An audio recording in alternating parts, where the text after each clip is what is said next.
پاکستان کے صحرا میں ایک ویران گاؤں ہے جسے لوگ بھوت بنگلہ نہیں بلکہ زندہ گاؤں کہتے ہیں۔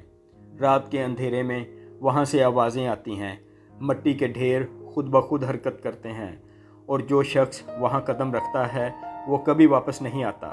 کیا آپ جاننا چاہیں گے چکری کا راز؟ پنجاب کے صحرائے چولستان میں بہاولپور سے تقریباً 80 کلومیٹر دور ایک چھوٹا سا گاؤں تھا جس کا نام تھا چکری۔ یہ گاؤں کبھی آباد تھا، ہریالی سے لہلہاتا تھا۔ یہاں کے لوگ کھیتی باڑی کرتے تھے، بچے گلیوں میں گلی ڈنڈا کھیلتے تھے اور عورتیں چولہوں پر روٹی سیکتی تھیں۔ لیکن یہ سب 50 سال پہلے کی بات ہے۔ آج چکری ایک ویران کھنڈر ہے، مگر ویران ہونے کے باوجود یہ مردہ نہیں، یہ زندہ ہے، اور یہی اس کا خوفناک راز ہے۔ مقامی لوگوں کا کہنا ہے کہ چکری رات کو زندہ ہوتا ہے جیسے ہی سورج ڈوبتا ہے اور اندھیرا پھیلتا ہے۔ گاؤں کے کھنڈروں سے عجیب عجیب آوازیں آنے لگتی ہیں، کبھی کسی عورت کے رونے کی آواز، کبھی بچوں کے ہنسنے کی آہٹ، کبھی ڈھول کی تھاپ، اور کبھی کسی مجبور روح کی پکار، آؤ ہمارے پاس آؤ، ہم تمہارا انتظار کر رہے ہیں۔ یہ آواز کسی ایک سمت سے نہیں آتی بلکہ چاروں طرف سے آتی ہے، جیسے خود زمین بول رہی ہو۔ اور سب سے عجیب بات یہ کہ یہ آواز صرف ان لوگوں کو سنائی دیتی ہے جو کسی بڑے غم، مایوسی یا ذہنی اذیت میں مبتلا ہوں۔ سلیم بہاولپور شہر کا ایک عام سا نوجوان ایک پرائیویٹ بینک میں نوکری کرتا تھا۔ اس کی زندگی میں کوئی خاص خوشی نہیں تھی۔ اس کے والد کا انتقال ہو چکا تھا، ماں بیمار رہتی تھی، اور تنخواہ اتنی کم تھی کہ گھر کا خرچہ بمشکل چلتا تھا۔ اس کی وجہ سے اس کی منگیتر نے بھی اس سے رشتہ توڑ دیا تھا کیونکہ وہ غریب تھا۔ ایک رات جب وہ اکیلا اپنے کمرے میں بیٹھا اداسی میں ڈوبا ہوا تھا، اس نے کھڑکی کے باہر دیکھا۔ باہر گہرا اندھیرا تھا، مگر دور کہیں صحرا کی سمت ایک عجیب سی روشنی چمک رہی تھی۔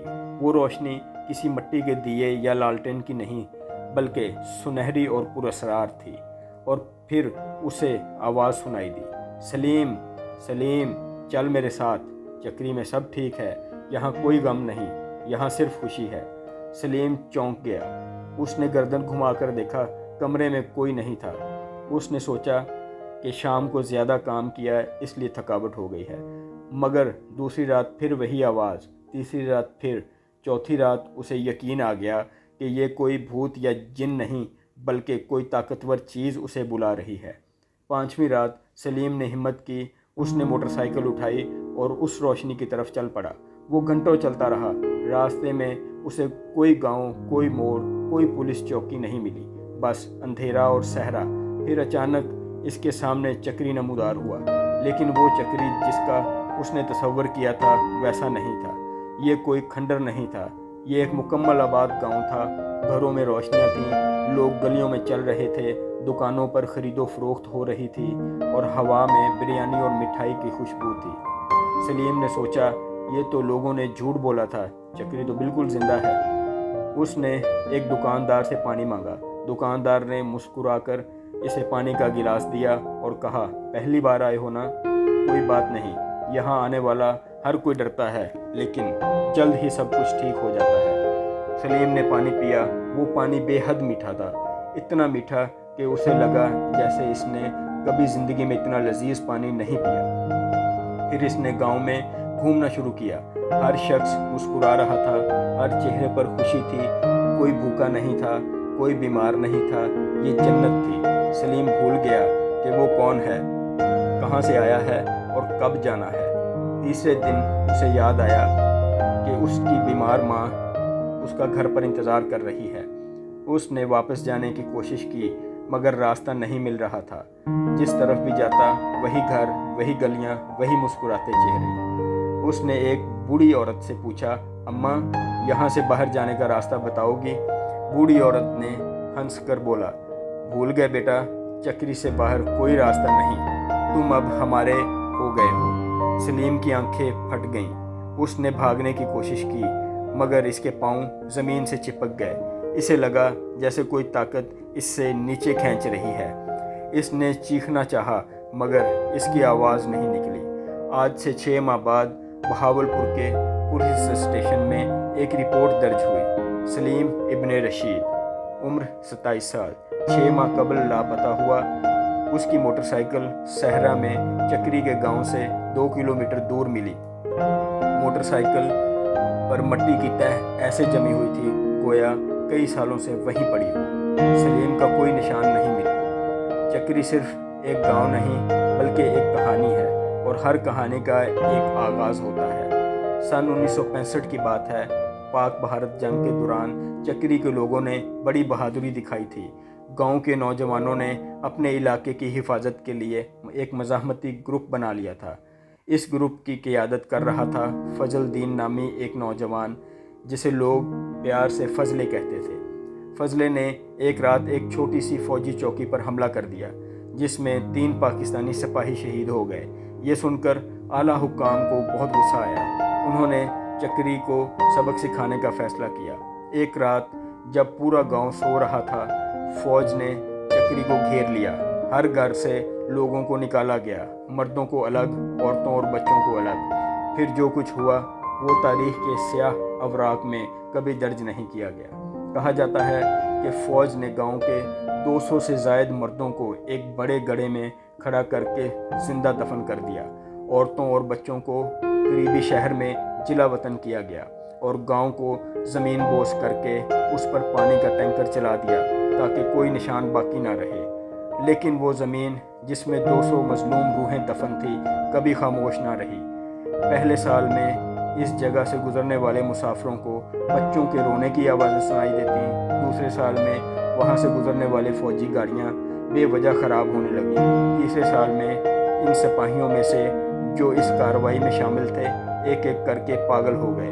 وہ رات کو اٹھ کر چلاتے تھے، مجھے معاف کر دو، مجھے معاف کر دو، اور پھر صبح ان کی لاش بستر پر ملتی، منہ پر مٹی لیے ہوئے، گویا انہیں زندہ دفن کیا گیا ہو۔ یہ وہ لمحہ تھا جب چکری نے اپنی آنکھیں کھولی، وہ زندہ ہوا۔ چکری کے بارے میں سب سے عجیب بات یہ ہے کہ یہاں کی پکار ہر کسی کو سنائی نہیں دیتی۔ سینکڑوں لوگ چکری کے پاس سے گزر چکے ہیں، کئی نے رات کو وہاں رکنے کی جسارت بھی کی، مگر ان میں سے بیشتر کو کچھ نہیں ہوا۔ تو پھر کسے سنائی دیتی ہے یہ آواز؟ ماہرین نفسیات کے مطابق چکری صرف انہی لوگوں کو اپنی طرف کھینچتا ہے جو ذہنی طور پر کمزور ہوں، یعنی مایوس لوگ جنہوں نے زندگی سے امید کھو دی ہو، تنہا لوگ جن کا کوئی نہ ہو، گنہگار لوگ جو کسی بڑے جرم کے مرتکب ہوئے ہوں اور اندر ہی اندر کھا رہے ہوں، غصے یا حسد میں ڈوبے لوگ جن کے دل میں زہر بھرا ہوا ہو۔ یہ لوگ جب چکری کی حدود میں داخل ہوتے ہیں تو انہیں وہاں سب کچھ مل جاتا ہے جس کی وہ تلاش کرتے ہیں۔ مایوس کو خوشی ملتی ہے، تنہا کو دوست ملتے ہیں، گنہگار کو معافی ملتی ہے اور غصے والے کو سکون۔ لیکن یہ سب جھوٹا ہے، ایک بھرم ہے۔ دراصل چکری میں کوئی گاؤں نہیں ہے، وہاں صرف کھنڈر ہیں، اور لوگوں کو جو کچھ دکھائی دیتا ہے وہ ان کی اپنی خواہشات کا عکس ہوتا ہے۔ جیسے چکری کی زمین میں چھپی ہوئی بری روحیں حقیقت کا روپ دے دیتی ہیں۔ جب کوئی شخص اس جھوٹی جنت میں داخل ہوتا ہے تو وہ دھیرے دھیرے اپنی اصلیت کھو دیتا ہے۔ اسے بھوک پیاس کا احساس نہیں رہتا، اسے نیند نہیں آتی، وہ پانی پیتا ہے مگر پیاس نہیں بجھتی، وہ کھانا کھاتا ہے مگر اسے تسکین نہیں ملتی۔ آخر کار اس کا جسم ختم ہو جاتا ہے مگر اس کی روح زمین میں جذب ہو جاتی ہے اور چکری کا حصہ بن جاتی ہے۔ یہی وہ لعنت ہے، چکری کو نئی روحوں کی ضرورت ہوتی ہے تاکہ وہ زندہ رہ سکے، اور یہی وجہ ہے کہ وہ ہر رات لوگوں کو بلاتا ہے۔ زارا لاہور کی ایک یونیورسٹی میں فائنل ایئر کی طالبہ تھی۔ وہ بہت ذہین تھی، خوبصورت اور مقبول تھی، لیکن اس کی زندگی میں ایک سیاہ راز تھا۔ اس نے اپنی بہترین دوست عائشہ کو دھوکہ دیا تھا۔ عائشہ کا منگیتر تھا عمیر، اور زارا نے چاہا کہ عمیر کو اپنی طرف مائل کرے۔ اس نے جھوٹ بولے، سازشیں کی اور آخرکار عائشہ اور عمیر کی منگنی توڑوا دی۔ عائشہ اتنی ٹوٹی کہ اس نے خودکشی کر لی۔ زارا کا دل اب بھی اس جرم کے بوجھ تلے دب کر رہ گیا تھا۔ اسے رات کو نیند نہیں آتی تھی، اسے عائشہ کا چہرہ ہر جگہ نظر آتا تھا۔ ایسی ہی ایک رات جب وہ اپنے ہاسٹل کے کمرے میں رو رہی تھی، اسے چکری کی آواز سنائی دی، زارا آجا، یہاں کوئی جرم نہیں، یہاں تجھے معافی ملے گی۔ زارا نے اگلے دن لاہور سے بہاولپور کا ٹکٹ کاٹ لیا۔ وہ چکری کی طرف چل پڑی۔ وہ بھی وہی منظر دیکھ کر حیران رہ گئی جو سلیم نے دیکھا تھا، ایک آباد خوشحال گاؤں۔ لیکن زارا پڑھی لکھی اور ہوشیار تھی۔ اس نے فوراً محسوس کیا کہ یہاں کچھ گڑبڑ ہے۔ پہلے تو اسے اندازہ ہوا کہ یہاں ہر شخص ایک جیسے کپڑے پہنے ہوئے ہے۔ دوسرا، تمام دکانوں پر ایک جیسی چیزیں بک رہی تھی۔ تیسرا، کسی کو اس بات کا علم نہیں تھا کہ آج کون سا دن، کون سا مہینہ یا کون سا سال ہے۔ چاروں طرف ایک عجیب سی یکسانیت تھی، جیسے وقت جم گیا ہو۔ زارا نے وہ میٹھا پانی نہیں پیا جو سلیم نے پیا تھا۔ اس نے کسی کا کھانا بھی نہیں کھایا۔ اس نے چکری میں دیا جانے والا کوئی تحفہ قبول نہیں کیا۔ وہ جانتی تھی کہ جیسے ہی وہ یہاں سے کوئی چیز استعمال کرے گی، وہ اس جال میں پھنس جائے گی۔ لیکن اسے جانا کہاں تھا؟ راستہ تو بند ہو چکا تھا۔ 4 دن تک زارا نے کچھ نہیں کھایا۔ اس نے صرف اپنی جیب میں رکھی ہوئی پانی کی بوتل پی۔ 5ویں دن اس کی آنکھوں کے سامنے اندھیرا چھا گیا۔ لیکن جیسے ہی وہ بے ہوش ہونے لگی، اسے یاد آیا کہ اس کی والدہ نے اسے بچپن میں ایک بات بتائی تھی، بیٹا جب کبھی کوئی بھوت یا چڑیل تمہیں تنگ کرے تو اللہ کا نام لو اور سورۃ فاتحہ پڑھو، اور سب سے اہم اپنے دل کی گہرائیوں سے معافی مانگو جس کا حق تم نے مارا ہو۔ زارا نے اپنی جان سے زیادہ مضبوطی سے سورۃ فاتحہ پڑھی۔ وہ روئی، وہ چلائی، اس نے عائشہ سے معافی مانگی، اس نے اللہ سے معافی مانگی، اور پھر اچانک اس کے سامنے گاؤں کا بھرم ٹوٹ گیا۔ وہ پلک جھپکائی تو اس نے دیکھا کہ وہ صحرا میں اکیلی پڑی ہے۔ چاروں طرف کھنڈر تھے، ہڈیاں تھیں اور زمین پر خون کے دھبے تھے۔ اس نے فوراً وہاں سے بھاگنا شروع کر دیا۔ زارا زندہ بچ گئی، لیکن جب وہ لاہور واپس آئی تو اس کے بال سفید ہو چکے تھے اور اس کی آنکھوں میں وہ خوف تھا جو کبھی نہیں جاتا۔ آج بھی جب کوئی چکری کا نام لیتا ہے، زارا کانپ اٹھتی ہے۔